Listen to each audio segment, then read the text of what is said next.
This is the Big O Show. This is the Big O Show. All right. There he is, the man, the myth, the legend. That is Omar Kelly. How you feeling, my man? You feeling good? I'm good. I'm using my Red Recovery right now. Heard your advertisement for it, and I decided to strap up because I still got this shoulder pain I'm trying to deal with. So you haven't been using it. Is that what it is? No, I've been using. I mostly use it because I sit it at my office. I mostly use it when I've been working. So I've been honestly vacationing a little bit. So I've been chilling out, taking care of business. Got to mow the lawn today.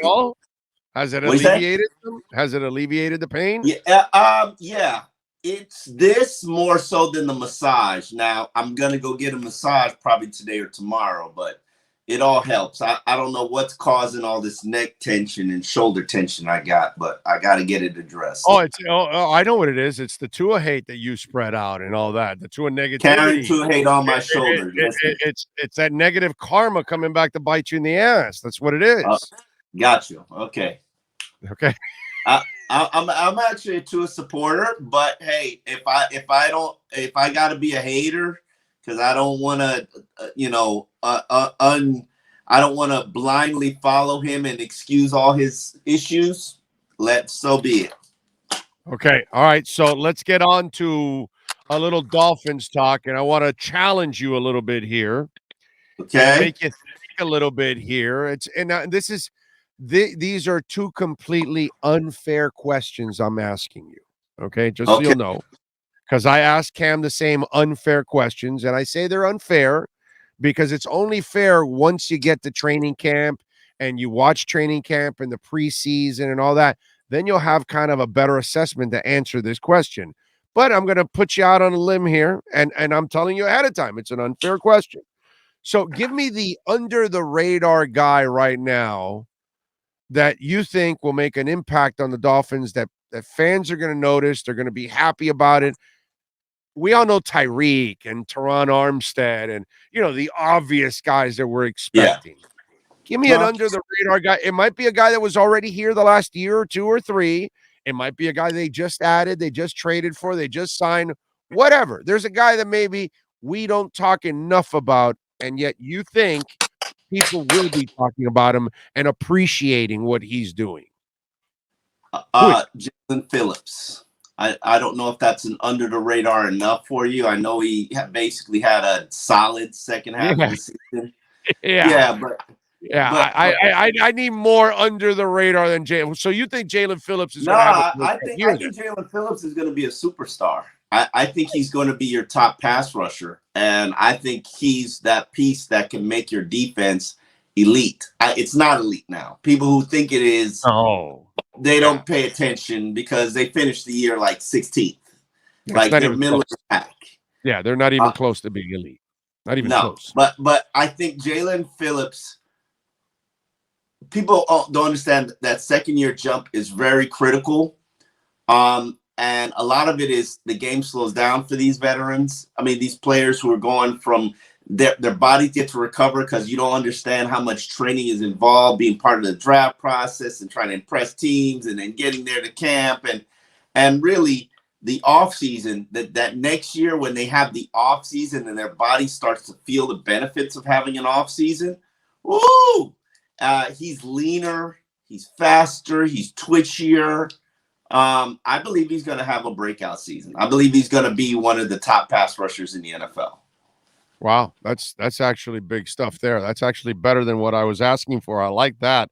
And he should have confidence too, because when you think about it, 8 sacks in your rookie year is actually one hell of a rookie year. Yeah, but I don't even think that was very good for him because really it only happened in the second half of the year. Remember the first half they had him dropping back in pass coverage. So yeah, they still plan to have him dropping back. They didn't feed him. They were making him starve. They put still have plans to have him dropping back in pass coverage, which is puzzling to me. They still have plans to have him dropping back in pass coverage, which is puzzling to me. Because eventually you have to have him learn that but first start him out with what he was comfortable. Oh, But absolutely. yeah, you want a player to grow, Omar. You know what I'm saying? Like Brandon Jones. I love Brandon Jones. You What are we do. waiting for? I do love. I've told you I love Brandon I Jones know many you times. do. I don't share your love. There's one I thing that we need from him, right? One thing that we need to grow is the pass coverage, right? That's where he pass needs to. coverage, understanding of concepts, discipline. I hear more complaints about him than I hear about anybody else on the team. And that's just the nature of what I do. And it's like if there's a bust, it's usually him.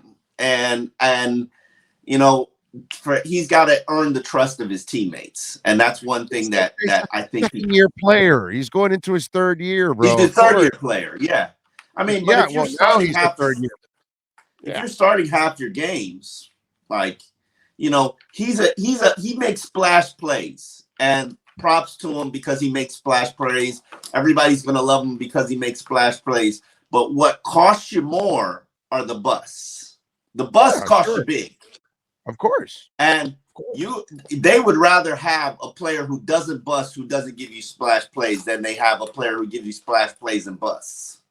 But I would also love to have a guy to, play like Javon Holland and switch right away and be, but sometimes you have the guy that, Terrell Buckley was like that too. When he first started, he took a lot of chances and got burned. And then Yeah, he learned to be a little bit more disciplined and got better as a player.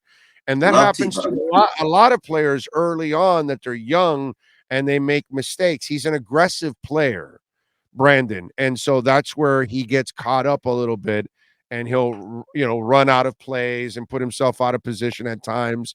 I get all of that, but I also do understand that young players do need some time to grow and they're able to make mistakes. You know what I mean? You have to allow them to make those mistakes. The question is, does he grow from those mistakes and does he get better? And you got to say, I think he got better from year one to year two. So now let's see if he starts to take a little bit more of a jump again this year. Overall, I Absolutely. like his progress. I like what they're doing. All right. So the next question I have for you. So you went to practice. Again, an unfair question. It'll be a much more fair question for you a couple weeks into camp. But again, we got to have some fun. We got nothing to talk about. Okay, so let's just, what do you want me to do? Talk about Deshaun Watson again and the settlements? That's Cleveland's problem. So let's do this. So you got Austin Jackson, you got Hunt, you got Uh-huh. Connor, you got what's it Liam. called? Liam, and I then you've got Armstead will be your left guy, your left tackle. Okay. Navy. So that Don't not count factor in Robert Jones. well, can I ask you the question Go first? ahead. Go for it. Okay, so now you got those five. That's their starting five at the moment. That's what they're experimenting with. That's what they think is the best five. Maybe there's somebody else. That's what I'm going to ask you. And I think you just answered it, damn it. Who's that guy that could be knocking on the door and whose door could he be knocking on? So, who's the guy on the line? Again, an unfair question. And who's the guy that's on the bench right now that could be saying, yeah, this guy could be taking that guy's job? Who's I'll that? give you two. I'll give you two names. My first is Robert Jones. They have a very high opinion of him. Everybody. He started the final game of last year. Don't know why he didn't start more games because it's not like you were playing good. Amen to that. I could see him starting at left guard. I could see him starting at right guard with this caveat. I don't know why Robert Hunt is not a right. I knew you were going there. I knew you were going with the Austin Jackson. He's gone Hunt over. When I see it, I'll believe it. When I see Austin Jackson, Austin Jackson, he's got that that Dallas Thomas disease, where he'll be respectable for 45 to 50 snaps per game, but then there are 5 snaps where he's just an absolute disaster, and those will ruin the game for you. Right. So it's like the long snapper, right? He's got 5 perfect snaps in the game, but that one that he screwed up cost the whole game. My second name is Greg Little. They traded for him last year. Okay. I don't know why coaches don't trust him. I don't know why coaches don't like him. I don't have the answer to that. But I do see athleticism. I do see size. I don't necessarily have enough sample size to tell you whether or not I see technique, but I could see him starting at right tackle. So those are my two names for you. Okay. I like that. All right. And then Robert Michael Jones? Dieter. Michael Dieter is a wild card because Michael Dieter can start at any spot on the interior. Right. Depends on whether or not you like him or not. And I don't know how this coaching staff has. I don't know the opinion that this coaching staff has of these offensive linemen yet. Right. Well, and it won't be fair to tell you that until they put on pads. That's why I said that these two questions were a little unfair to both of you, you and Cham, because we really don't have enough sample size. You guys haven't seen them hit. But I like the game. I like the game. We shall continue to play. No, of course. No, I have no. I got you on Friday. I'm not gonna, use all my bullets here, bro. You know what I'm saying? So I gotta pace myself there. Well, hey, what's the over under on Deshaun Watson, the settlement?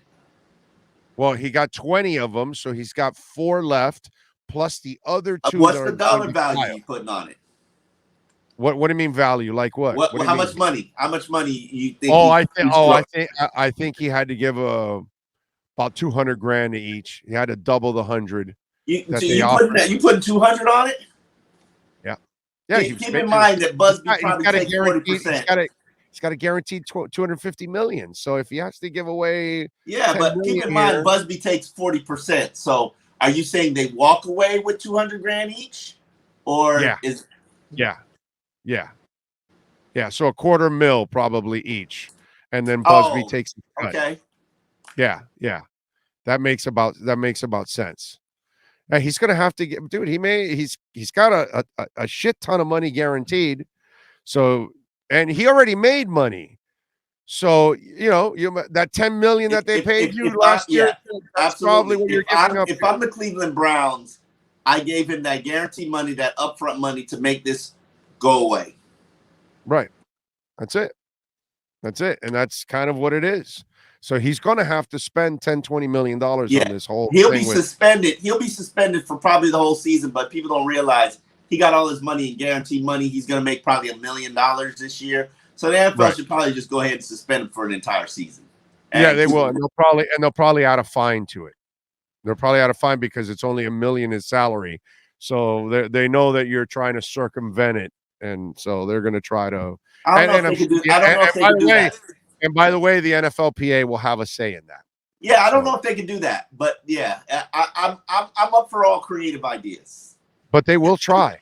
You gotta slap him on the wrist hard enough so that nobody else does it. But then you didn't slap the Patriots owner on the wrist, so. Well, right. Well, that's the owner. I mean, look, they're covering up the other loser. But you can't say it's okay on one level, but it's not okay on another level. But that's what we always say in society. But it's that's always not right. It's always okay for the more powerful people than the less powerful people. All right. It's always the same bullshit. Yeah, there was no sexual assault. Jim Irsay can be sitting in the owner's box with a Pez dispenser, dropping all kinds of drugs, and meanwhile, there's the kid from the receiver of the Browns, smokes some weed, and he's out for a year. Josh Gordon. I mean, yeah, it's like, and I know he had other issues too. He had some alcohol and all that, but weed was the stuff that was burning him early on. You know what I mean? I don't know if it was weed, but yeah. It might have been more. They mentioned weed all the time. I don't know. That's early on. His first couple of suspensions were weed, and then I know it developed into other things. But still, forget Josh. We've seen enough guys, Ricky Williams, whatever, weed, and you're going to lose your career for weed. Weed's not legal now. Weed's not legal. I know. Meanwhile, people are abusing prescription drugs left and right, and the NFL is abusing prescription drugs. And alcohol is legal, which is 1 billion times worse than weed, and the prescription drugs are 10 billion times worse than weed. And yet we allow that in society like it's normal. Oh, you've got an issue. Oh, did you get some help? Oh, okay, great. You smoke weed? Oh my God, you're the devil. I mean, it's just ridiculous, bro. It just gets to a point. I'm glad that they're actually weed in the NFL is about pain management. Most of it. Exactly. Instead of using opioids, you use, marijuana. And you're better off smoking a joint than having 4 Johnny Walkers at the end of the night.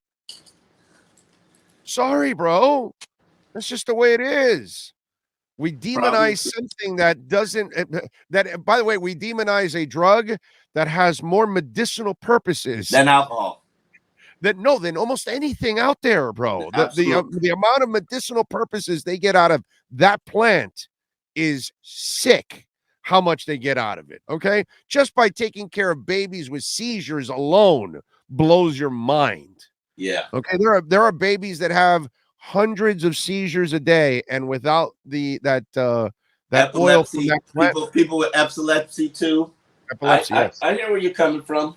Yeah, I mean, give me a break, dude. But it's just our priorities are all kind of screwed up, and that's why we have Deshaun Watson going through this mess. But we know that Dan Snyder has been involved in all kinds of dirty crap, and the rest of the 31 owners, they're only protecting him because the shield is more important. Oh, wait, yeah, absolutely. And that's what's going to, and that's by the way, that's what's going to be the saving grace for Stephen Ross, that the NFL is going to be his left tackle, and because you cannot expose the owner, because if you expose the owner, you expose the league. So they're going to protect these owners every single freaking time, bro. That's correct. If they can. So screwed up. All right, what are you working on the Sun Sentinel? I'm ranking quarterbacks, starting quarterbacks in the NFL, and I'm actually putting them because they kind of fall into tiers and groups. The elites, the next batch, the in the waiting room, the over the hill gang, haven't proven it, and then the either ors. Okay. All right. Well, check it out at the Sun Sentinel. Make sure you subscribe and support Omar, Dave Hyde, all the great writers there that they have at the South Florida Sun Sentinel, and follow him on Twitter at Omar Kelly. We will catch up with you on Friday, my friend. Hope you feel better. Thank you. Appreciate it, bro. All right. Got it. There you go. The great Omar Kelly.